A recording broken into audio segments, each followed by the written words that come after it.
China نے کشمیر میں واقع شخص گام ویلی پر بھارت کے دعوے کو مسترد کرتے ہوئے کہا ہے کہ یہ علاقہ چائنا کا حصہ ہے اور چائنا کو وہاں ترقیاتی منصوبے بنانے کا پورا حق حاصل ہے۔ شخص گام ویلی چائنا کی سرزمین ہے، اس لیے وہاں انفراسٹرکچر کی تعمیر بالکل جائز ہے۔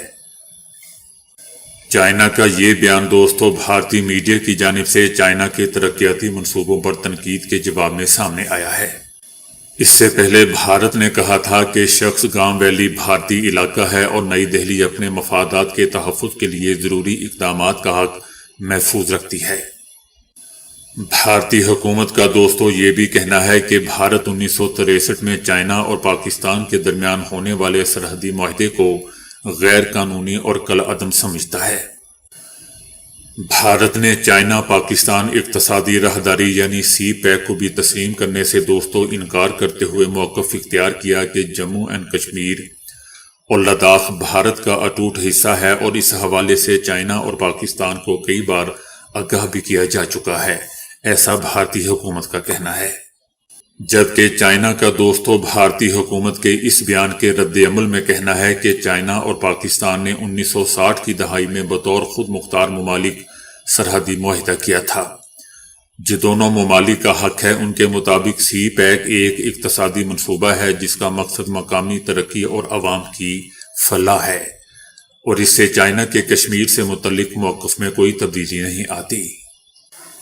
دوستو یاد رہے کہ چائنا اور بھارت کے درمیان سرحدی تنازعات ایک عرصے سے جاری ہیں، اگرچہ 2024 میں دونوں ممالک نے ہمالیائی سرحد پر فوجی کشیدگی کو کم کرنے کے لیے ایک معاہدہ بھی کیا تھا۔ اس کے باوجود شخص گام ویلی اور اروناچل پردیش جیسے علاقوں پر اختلافات ابھی بھی برقرار ہیں۔ روسی فوج کے ایک کمانڈر نے دعویٰ کیا ہے کہ روس کے فضائی دفاعی نظام نے یوکرین کے زیر استعمال امریکی ساختہ F-16 لڑاکا طیارہ مار گرایا ہے۔ S-300 فضائی دفاعی نظام نے یوکرین کو فراہم کیے گئے F-16 لڑاکا طیارے کا سراغ لگا کر اسے نشانہ بنایا، تباہ کر دیا۔ روسی کمانڈر کا کہنا تھا کہ طیارے پر 2 میزائل داغے گئے، جن میں سے ایک میزائل نے طیارے کو نقصان پہنچایا جبکہ دوسرے میزائل نے اسے مکمل طور پر تباہ کر دیا۔ روسی کمانڈر کا دوستو یہ بھی کہنا تھا کہ اس آپریشن کی تیاری میں کافی وقت لگا، ہم طویل عرصے سے اس طیارے کی نقل و حرکت پر نظر رکھے ہوئے تھے اور مناسب موقع کے منتظر تھے۔ روسی کمانڈر کا کہنا تھا کہ دشمن کا دعویٰ تھا کہ یہ طیارے ناقابل تباہی ہیں، لیکن حقیقت یہ ہے کہ یہ بھی دیگر طیاروں کی طرح آسمان سے گر سکتے ہیں۔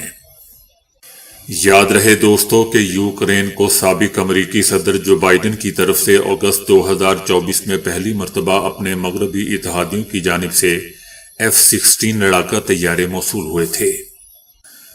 2025 میں امریکہ نے یوکرین کو F-16 لڑاکا طیارے، متعلقہ آلات اور سپیئر پارٹس کی فروخت کے لیے $300 ملین کے معاہدے پر دستخط بھی کیے تھے۔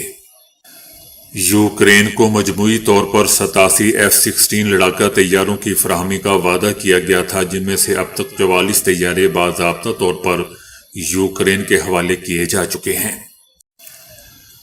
امریکہ کی جانب سے ایران سے تجارت کرنے والے ممالک پر نئی پابندیاں عائد کرنے پر دوستو چائنا کا بھی رد عمل سامنے آیا ہے۔ چائنا کا کہنا ہے کہ ٹیرف کے بے ترتیب نفاذ کے خلاف چائنا کا موقف ہمیشہ سے واضح اور مستقل رہا ہے اور آگے بھی رہے گا۔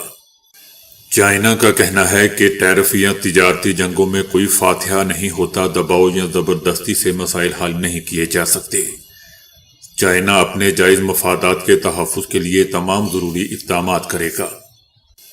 چائنا کا مزید کہنا ہے کہ چائنا کسی بھی غیر قانونی یک طرفہ پابندیوں اور دائرہ اختیار کے ناجائز استعمال کی سخت مخالفت کرتا ہے۔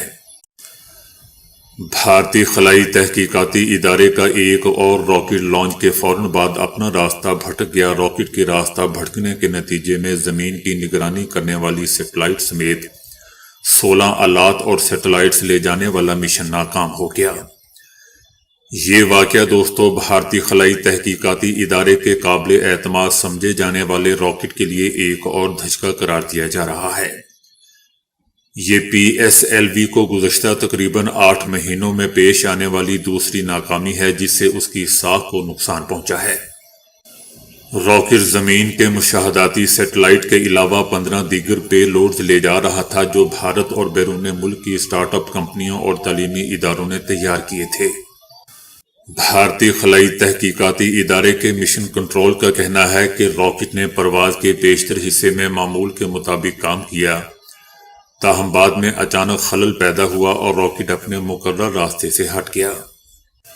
PSLV دوستو بھارتی خلائی پروگرام میں مرکزی حیثیت رکھتا ہے اور اس کے ذریعے چندریان 1 اور آدتیہ 1 جیسے اہم مشن لانچ کیے جا چکے ہیں۔ افغانستان میں طالبان حکومت نے پہلی مرتبہ بھارت میں اپنا اعلیٰ سفارتی نمائندہ مقرر کر دیا ہے۔ طالبان کی جانب سے نور احمد نور کو نئی دہلی میں افغان سفارتخانے کا ناظم الامور مقرر کیا گیا ہے، جو 2021 میں طالبان کے اقتدار میں آنے کے بعد بھارت میں تعینات ہونے والے پہلے سینئر طالبان عہدیدار ہیں۔ اگرچہ بھارت نے اب تک طالبان حکومت کو باضابطہ طور پر تسلیم نہیں کیا ہے، تاہم اس تقرری کا دونوں ممالک کے درمیان بڑھتے ہوئے رابطوں کی علامت قرار دیا جا رہا ہے۔ بھارت اس پیش رفت کو پاکستان اور افغانستان کے درمیان موجود اختلافات کے تناظر میں ایک سفارتی موقع کے طور پر دیکھ رہا ہے۔ نور احمد نور نے ذمہ داریاں سنبھالنے کے بعد بھارتی حکومت سے بھی ملاقاتیں کی ہیں۔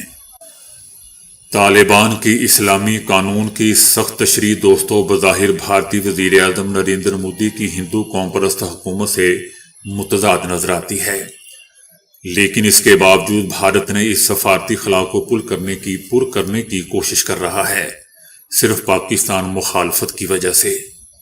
اس سے صاف ظاہر ہو رہا ہے کہ فیوچر میں یہ دونوں ممالک کچھ نہ کچھ پاکستان کے ساتھ گڑبڑ ضرور کریں گے، شرارت ضرور کریں گے، اور انشاءاللہ پاکستان بھی اس کا بھرپور بلکہ منہ توڑ جواب دے گا۔ دوستو طالبان کی ایسی حرکتوں نے طالبان نے خام خواہ اپنے خلاف نہ صرف پاکستانی افواج کو بلکہ پاکستانی قوم کو بھی اپنے خلاف کر لیا ہے، اپنے مخالف کر لیا ہے۔ اس سے پہلے دوستو بھارت نے اعلان کیا تھا کہ وہ افغانستان میں اپنے تکنیکی مشن کو مکمل سفارت خانے میں تبدیل کرے گا، جبکہ اب تک روس وہ واحد ملک ہے جس نے طالبان حکومت کو باضابطہ طور پر تسلیم کیا ہے۔ صومالیہ کی کابینہ نے متحدہ عرب امارات کے ساتھ تمام معاہدے منسوخ کر دیے ہیں۔ صومالیہ کی کابینہ کا کہنا ہے کہ متحدہ عرب امارات صومالیہ کی وحدت، خود مختاری اور سالمیت کے خلاف سرگرمیوں میں ملوث ہے۔ کابینہ کی جانب سے یہ بھی کہا گیا کہ متحدہ عرب امارات کی مداخلت اور سرگرمیاں آزاد اور خود مختار ملک کے لیے خطرہ اور دیگر ممالک کی خود مختاری کے احترام کے اصولوں کے خلاف ورزی ہے۔ متحدہ عرب امارات کی مداخلت اور سرگرمیوں کے حوالے سے صومالیہ کے پاس ٹھوس ثبوت ہیں۔ صومالیہ کی کابینہ نے دوستوں متحدہ عرب امارات کے ساتھ سیکیورٹی اور دفاعی تعاون کے تمام معاہدوں کو منسوخ کرنے کے ساتھ ساتھ صومالیہ کی 3 بندرگاہوں کے معاہدے بھی منسوخ کر دیے ہیں۔ یمنی حملوں کی وجہ سے جنوبی اسرائیلی بندرگاہ اپنی تاریخ کے شدید ترین بحران سے گزر رہا ہے۔ یہ انکشاف دوستوں صہیونی میڈیا نے خود کیا ہے۔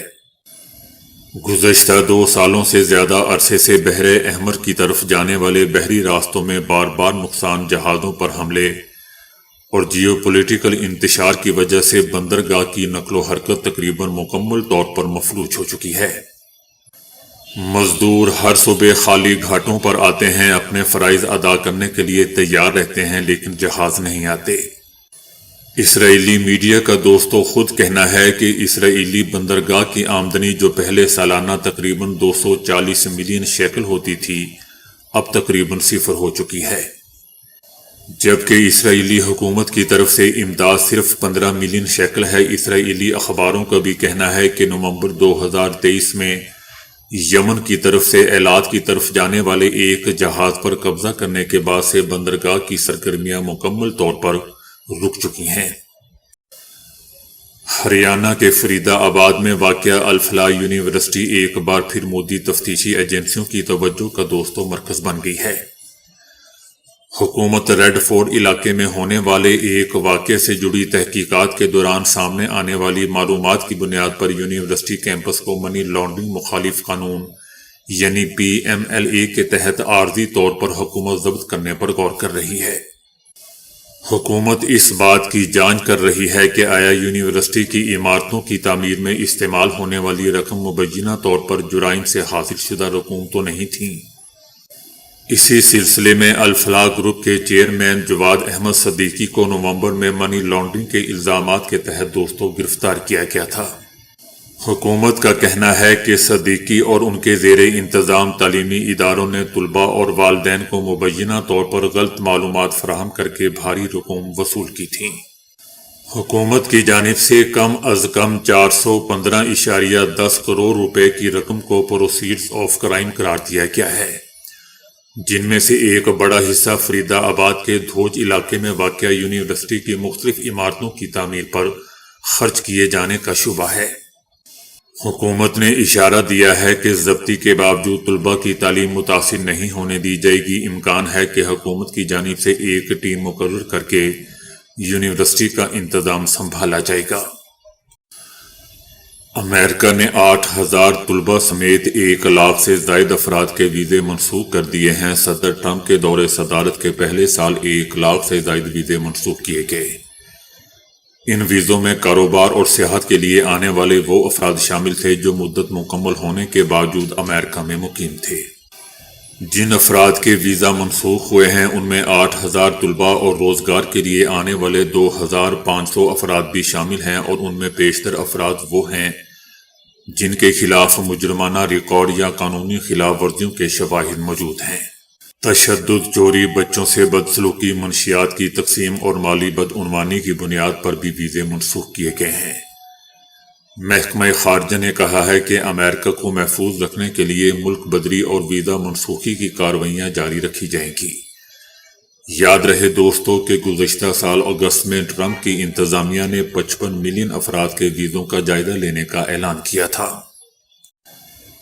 ایران نے کہا ہے کہ اگر امریکہ پہلے کی طرح دوبارہ ملٹری آپشن کی کوشش کرتا ہے تو ہم تیار ہیں، دھمکیوں اور ڈکٹیشن کے بغیر مذاکرات کے لیے تیار ہیں، لیکن ہم نہیں سمجھتے کہ امریکہ منصفانہ مذاکرات کے لیے تیار ہے۔ یاد رہے دوستو کہ امریکہ نے ایران سے تجارت کرنے والے دوسرے ممالکوں پر بھی ٹیرف لگانے کا اعلان کر دیا ہے۔ امریکی صدر ٹرمپ نے کہا ہے، بلکہ خبردار کیا ہے کہ ایران کے ساتھ تجارت کرنے والے ممالک پر 25% ٹیرف عائد کیا جائے گا۔ اس سے پہلے ٹرمپ نے یہ بیان بھی دیا تھا کہ ایران کے خلاف مختلف آپشنز پر غور کر رہے ہیں، جس میں فوجی آپریشن بھی شامل ہے۔ ایرانی سپریم لیڈر آیت اللہ خامنائی نے حکومت کے حق میں مظاہروں پر قوم کو خراج تحسین پیش کیا ہے۔ سپریم لیڈر نے کہا ہے، بلکہ پیغام دیا ہے کہ عظیم ایرانی قوم نے آج ایک تاریخی دن رقم کیا ہے۔ آج کی عظیم ریلیوں نے غیر ملکی دشمنوں کی سازشوں کو خاک میں ملا دیا۔ سپریم لیڈر آیت اللہ خامنائی کا کہنا تھا کہ غیر ملکی دشمنوں کی سازشوں پر اندرونی کرائے کے ایجنٹوں سے عمل کروایا جانا تھا، لیکن عظیم ایرانی قوم نے دشمنوں کے مقابلے میں اپنے عزم اور اپنی شناخت کا بھرپور اظہار کیا ہے۔ مظاہرے امریکی سیاستدانوں کو خبردار کرنے کے لیے تھے۔ سپریم لیڈر خامنائی کا کہنا تھا کہ امریکہ اپنے فریبی اقدامات روکے اور اپنے اعلی کاروں پر بھروسہ کرنا چھوڑ دے۔ ایرانی قوم مضبوط، طاقتور، باخبر ہے، دشمن کو پہچانتی ہے، اور ایران قوم دشمن کے خلاف ہمیشہ میدان میں موجود رہتی ہے۔ یاد رہے دوستو کہ ایرانی دارالحکومت تہران میں ایرانی حکومت کے حق میں ایک بہت بڑا عوامی مظاہرہ ہوا ہے، جس میں عوام نے بڑی تعداد میں حکومت کے حق میں ریفرنڈم دے دیا ہے۔ مظاہرے میں شریک مرد و خواتین نے ایرانی پرچم اور ایران کے سپریم لیڈر آیت اللہ خامنائی کی تصاویر اٹھا رکھی تھیں۔